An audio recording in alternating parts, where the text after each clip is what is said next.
बिस्मिल्लाहिर्रहमानिर्रहीम। अस्सलाम वालेकुम स्टूडेंट्स। उम्मीद करता हूँ कि आप सब खैरियत से होंगे। यूनिट नंबर 9 जो है वो हम स्टार्ट करने जा रहे हैं अभी, जिसका नेम है chords of a circle. Chords आपके पास क्या होती हैं बेटा, इसके बारे में मैं अभी आपको बताऊंगा। इस चैप्टर के बारे में, इसकी इंपॉर्टेंस के बारे में मैं अभी आपको बता दूं कि इस चैप्टर में से हमारे पास एक लॉन्ग क्वेश्चन आएगा जो कि कंपलसरी होगा। 8 नंबर का आएगा आपके पास थ्योरम, इसमें से आता होता है 1 नंबर 8 नंबर का। तो इस चैप्टर के जो चंद एक 4 थ्योरम्स हैं उसको हम अभी आपके साथ डिस्कस करेंगे।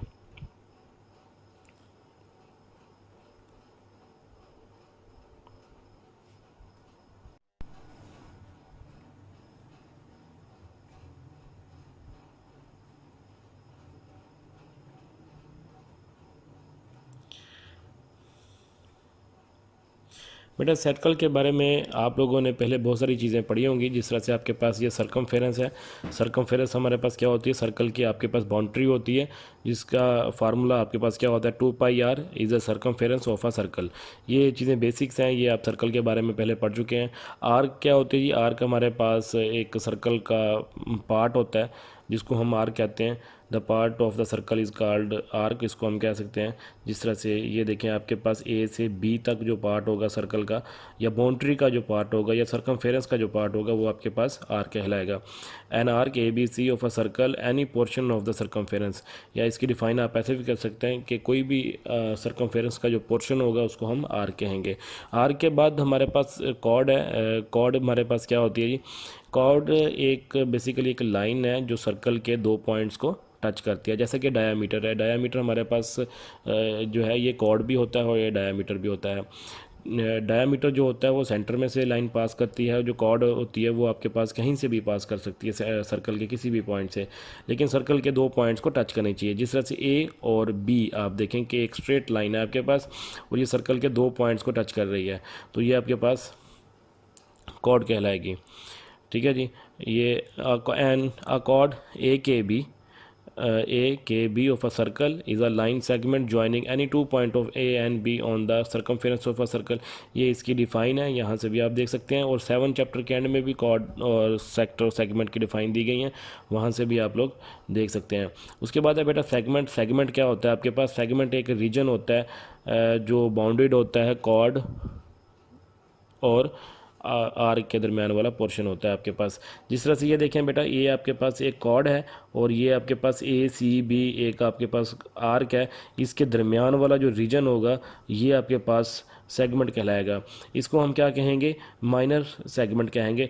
जो मेजर सेगमेंट है बेटा वो आप देखें कि ये जो डी QDFA PA जो वाला जो आर्क है, ये है जो सारी सारी आपके पास बड़े वाली आर्क का मेजर आर्क जो है, इस आर्क और इस कॉर्ड के दरमियान में आने वाला जो पोर्शन है ये भी आपके पास मेजर सेगमेंट कहलाएगा। ठीक है जी, ये सेगमेंट की डिफाइन हो जाएगी। और सेक्टर आपके पास क्या होता है, sector of a circle is a plane figure bonded by 2 radius and the intercept between them.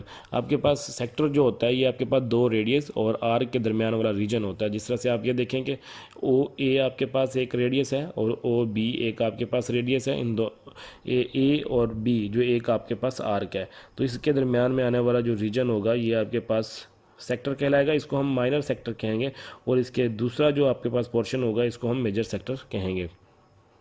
ये चंद एक बेसिक डेफिनेशन थी।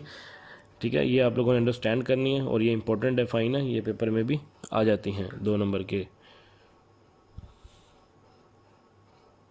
उसके बाद सबसे इम्पोर्टेंट थ्योरम हमारे पास, ये फर्स्ट थ्योरम है जी इस चैप्टर का। ये हमारे पास थ्योरम जो है 8 नंबर का पेपर में आता है, जो कि बहुत ही इंपॉर्टेंट होता है। तो इसको हमने अंडरस्टैंड करना है, इसको आपने लर्न करना है, इसकी डायग्राम को बनाना सीखना है और इसके अंदर जो चीज़ें हमें बताई गई हैं सेम टू सेम आपने राइट करनी है ताकि इसमें से फुल मार्क्स हासिल कर सकें। स्टेटमेंट देखें जी, सबसे पहले हमने इसकी स्टेटमेंट को अच्छे तरीके से अंडरस्टैंड करना है कि इसमें गिवन क्या दिया गया है और हमने प्रूव क्या करना है स्टेटमेंट में, वो क्या कह रहा है हमें। वो कह रहा है जी, हमें one and only one circle can pass through 3 non collinear points. ठीक है जी, पहले तो हम ये देखते हैं कि कोलिनियर पॉइंट्स क्या होते हैं और नॉन कोलिनियर पॉइंट्स क्या होते हैं जी। कोलिनियर पॉइंट्स वो होते हैं जो एक स्ट्रेट लाइन पर लाई करें।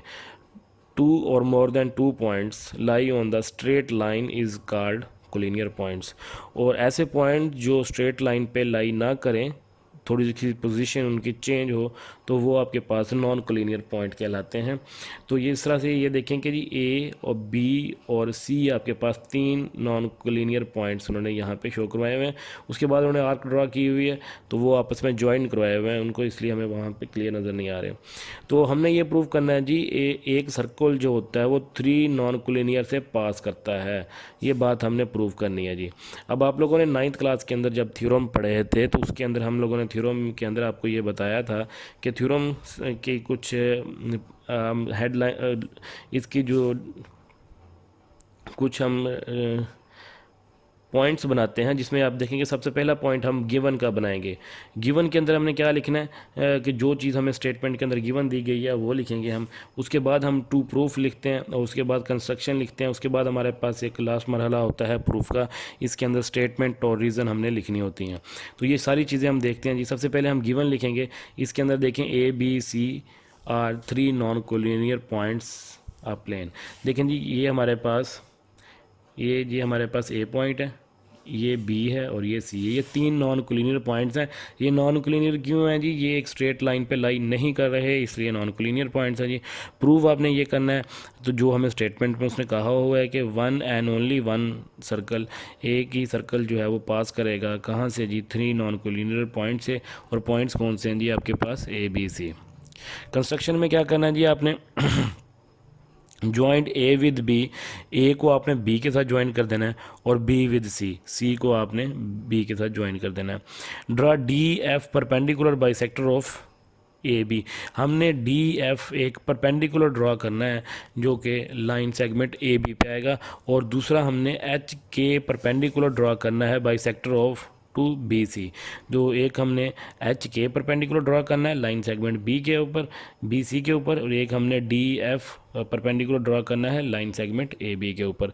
जिस तरह के डायग्राम के अंदर देखें बेटा, हमने सबसे पहले ज्वाइनिंग में अंदर क्या किया था? ए को बी के साथ ज्वाइन किया था, और बी को सी के साथ ज्वाइन किया था। उसके बाद हमने ए बी लाइन के ऊपर एक परपेंडिकुलर ड्रा किया था जिसका नाम था डी एफ। ठीक हो गया बेटा? उसके बाद हमने बी सी लाइन के ऊपर एक परपेंडिकुलर ड्रा किया जिसका नाम है के एच। ठीक है जी। ये दोनों पॉइंट, दोनों राइट बाइसेक्टर जो हमने ड्रा किए हैं, जिस पॉइंट पे इंटरसेक्ट कर रहे हैं, इसको हमने नाम दे दिया ओ का। ठीक है जी। अब आगे देखें बेटा, intersect each other at point O, also joint O B and C with point O. उसके बाद हमने ये किया कि ओ पॉइंट्स को हमने point A B point C के साथ आपने ज्वाइन कर दिया। तो ये हमारे पास एक डायग्राम बन गई। तो इसको हम प्रूव करते हैं कि ये जो हमने पॉइंट्स ड्रा किए हैं कि ये आपस में अगर ये सारे पॉइंट्स इक्वल हैं, तो ये हमारे पास सर्कल की जो है वो फॉर्म बनाएंगे। तो सबसे पहले देखें जी, प्रूफ के अंदर every point on D F is equal distance from A and B. अब आप देखें जी, डी एफ जो हमने राइट बाई सेक्टर ड्रा किया है, हमने राइट बाई सेक्टर की डिफ़ाइन एक 9th क्लास के अंदर थ्योरम पढ़ा था कि राइट बाई सेक्टर के ऊपर अगर हम कोई भी पॉइंट लेते हैं तो वो लाइन सेगमेंट के एंड पॉइंट पे इक्वल डिस्टेंस पे होगा। तो हमने ओ एक पॉइंट लिया जो कि आपके पास ओ से ए और ओ से बी तक आपके पास क्या होगा जी? इक्वल होगा। इसी तरह से देखें, in particular measurement O A is equal to measurement O B लिखेंगे। क्यों लिखेंगे? क्योंकि आपके पास डी एफ परपेंडिकुलर बाई सेक्टर है ए बी का। क्योंकि हमने ये पढ़ा हुआ है कि राइट बाई सेक्टर के ऊपर कोई भी पॉइंट हम लेंगे तो वो आपके पास लाइन सेगमेंट के इक्वल डिस्टेंस पे होगा। इस बेस पे हम ये स्टेटमेंट लिख देंगे और इसको हम क्वेश्चन नंबर 1 का नेम दे देंगे। इसी तरह से हम अगर दूसरी बी सी लाइन सेगमेंट के ऊपर जो राइट बाई सेक्टर ड्रा किया हुआ था एच के, अगर हम इसको देखें तो इसके ऊपर भी अगर कोई भी पॉइंट लेते हैं, ये इक्वल डिस्टेंस पे होगा लाइन सेगमेंट के, ओ सी और ओ बी के इक्वल होगा। तो सिमिलरली करके लिखेंगे every point on H K is equal distance from B and C. तो इन पर्टिकुलर में आपके पास क्या बनेगा जी? Measurement O B is equal to measurement O C. क्योंकि H K is perpendicular by sector to B C. Same to same दोनों स्टेटमेंट एक जैसी हैं। इसके ऊपर डी एफ के ऊपर परपेंडिकुलर था, इधर आपके पास एच के ऊपर परपेंडिकुलर है। उसके बाद देखें, no O is the only point common to D F and H K which is equal distance from A and B C. तो यहाँ से हमें ये पता चलता है जो ओ जो है वो आपके पास कॉमन पॉइंट है डी एफ और एच के का equal distance from A B and C. अब आपने ये करना है जी, क्वेश्चन नंबर 1 और 2 को यूज़ करते हुए आपने ये लिख देना है कि मेजरमेंट ओ ए, मेजरमेंट ओ बी और मेजरमेंट ओ सी जो है वो आपके पास क्या है जी, इक्वल है। ठीक हो गया जी।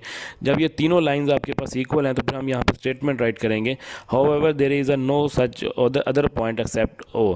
ठीक है ना जी, ओ के अलावा कोई ऐसा पॉइंट नहीं है जहाँ से ये इक्वल डिस्टेंस पर होंगे। तो इसलिए हमारे पास, क्योंकि ये सर्कल का सेंटर भी एक ही होता है और यहाँ पर भी एक ही पॉइंट बन रहा है, तो इसलिए हम ये कहेंगे कि ओ जो है वो आपके पास बी सी और ए बी सी पॉइंट्स पे क्या होगा, इक्वल डिस्टेंस पे होगा। तो कोई भी पॉइंट अगर एक पॉइंट से इक्वल डिस्टेंस पर होता है तो वो हमारे पास सर्कल की डिफाइन को कंप्लीट करते हैं। तो ये आपके पास एक सर्कल की डिफाइन को कंप्लीट कर रहा है। Hence a circle with centre O and radius O A will be passes through the point A B C. Ultimately statement भी लिख सकते हैं, और ये आप सिर्फ ये भी however there is a no such other except O, तो यहाँ तक भी राइट कर सकते हैं। अल्टीमेटली भी आप एक और स्टेटमेंट भी लिख सकते हैं जिसके अंदर उन्होंने लिखा हुआ है there is a only one circle can pass through the given point A B and C. तो आप यहाँ तक जस्ट राइट कर दें ए बी सी तक, तो ये आपका थ्योरम जो है वो कंप्लीट हो जाएगा। कोई मुश्किल काम नहीं है बेटा, इसके अंदर सिर्फ मुख्तसर मैं दोबारा थोड़ा सा एक्सप्लेन कर देता हूँ कि 3 नॉन कोलिनियर पॉइंट्स लेंगे और उसको हम आपस में ज्वाइन करेंगे और उसके ऊपर हम राइट बाई सेक्टर ड्रा करेंगे। तो राइट बाई सेक्टर जब ड्रा करेंगे तो आपके पास कुछ ट्रायंगल्स 2 बनेंगी, उनको हम जो है वो 9th क्लास के फर्स्ट थ्योरम के मुताबिक जो है प्रूव करेंगे कि आपके पास जो राइट बाई सेक्टर के ऊपर कोई एक जो पॉइंट होता है वो इक्वल डिस्टेंस पे होता है लाइन सेगमेंट के। तो उसके बाद हम 1-2 चीज़ें यूज़ करते हुए इस थ्योरम को प्रूव कर देते हैं। तो उम्मीद करता हूँ कि ये आप लोग जो है इसको अच्छे तरीके से अंडरस्टैंड करेंगे। तो सेम टू सेम जैसा यहाँ पे आपको राइट किया हुआ नज़र आ रहा है थ्योरम, इसी तरह से आपने राइट करना है ताकि एग्जामिनर आपके कहीं से भी मार्क्स डिडक्ट ना कर सके, क्योंकि 8 नंबर का ये पेपर में आता है, इसलिए हमें इसके ऊपर ज़्यादा मेहनत करने की ज़रूरत होती है। तो उम्मीद करता हूँ कि बेटा आप इसको अच्छे तरीके से तैयार करेंगे। ओके बेटा, खुदा हाफिज़, जज़ाकल्लाह।